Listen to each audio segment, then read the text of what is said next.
मुझसे पूछे कि जिसको मैं माथा टेक रही हूँ वो क्या है, तो सबसे पहले मैं यही बोलूंगी कि इसमें उस सत्य की व्याख्या है जो कभी बदलता नहीं, जो कभी मरता नहीं, जिसका कोई आकार नहीं, जो किसी से डरता नहीं, जिसको किसी से वैर नहीं, जो जन्म मरने के चक्र से परे है। इसमें उस परम रूपी परमेश्वर वाहिगुरु को पाने का मार्ग है। यह है श्री गुरु ग्रंथ साहिब जी। शुभ प्रभात श्रीमती मुख्य अध्यापिका जी, अध्यापकगण एवं मेरे प्रिय साथियों। मैं प्रभु कौर 5वीं अ की छात्रा आपके सम्मुख श्री गुरु ग्रंथ साहिब जी का प्रज्ञान साझा करने के लिए उपस्थित हूँ। आशा है आप मेरे शब्दों को आत्मसात करेंगे।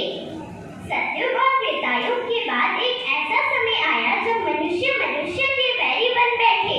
धर्म के ठेकेदार अपने अपने धर्म को श्रेष्ठ साबित करने हेतु दूसरे धर्म के लोगों पर अत्याचार करने लगे। जब मुगल राज धरती पर हाहाकार मचाने लगा, तब आवश्यकता महसूस हुई एक ऐसे नए धर्म की जो जुल्म से सबको बचाए, जुल्म के खिलाफ लड़ना सिखाए, जो कुर्बानियों और शहीदी के लिए हमेशा तैयार हो और जो धर्म जाति से ऊपर उठकर मानवता या खालिस यानी शुद्ध रूप बताए। तब सब धर्मों के निचोड़ से बना एक नया धर्म, सिख धर्म। इस धर्म में एक के बाद एक 10 महागुरु हुए और 11वें गुरु के रूप में हुक्म हुआ जिसको मानने का है श्री गुरु ग्रंथ साहिब जी।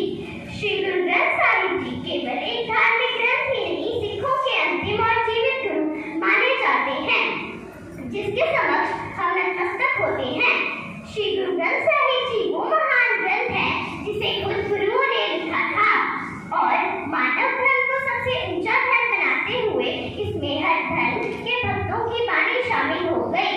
इसमें कुल 6 गुरुओं, 15 भक्तों और 11 ब्राह्मण भट्टों की वाणी दर्ज है, जिसमें प्रमुख है कबीर दास जी, भक्त रविदास जी, नामदेव जी और 5 वक्त की नमाज अदा करने वाले शेख फरीद जी।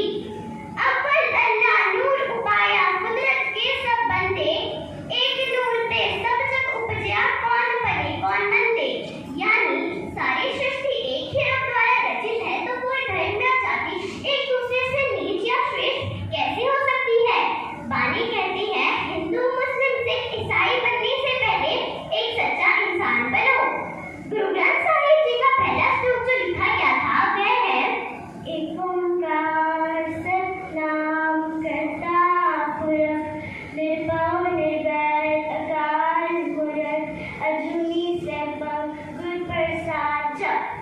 इसी तरह इलाही ज्ञान को प्राप्त कर धीरे धीरे बहुत सी वाणियों जैसे जपजी साहिब, जाप साहिब, आसा दीवार आदि वाणियों की रचना हुई और 10वें गुरु श्री गुरु गोविंद सिंह जी के द्वारा श्री गुरु ग्रंथ साहिब जी की संपूर्णता 1504 ईस्वी में हुई और फरमान हुआ, सबसे खंड हुक्म है गुरु माने और ग्रंथ। इस ग्रंथ को गुरुमुखी लिपि में लिखा गया है और 1 सितंबर 1604 ईस्वी में इस ग्रंथ का श्री हरमंदिर साहिब में प्रकाश हुआ और तब से आज तक सिख धर्म इस ग्रंथ को ही गुरु मानता है और इसे महान, पवित्र और ऊंचा दर्जा प्राप्त है।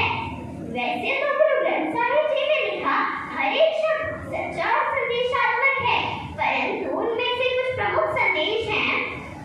पहला, अनेकता में एकता का संदेश। सब में ज्योत, ज्योत में सोई, दिसते चानन, सब में चानन होई। यानी सारी सृष्टि के रचयिता ईश्वर ही है। दूसरा, सेवा का संदेश। विच दुनिया सेव कमाइए, दान दरगाह वैसन पाइए। अर्थात दूसरों की सेवा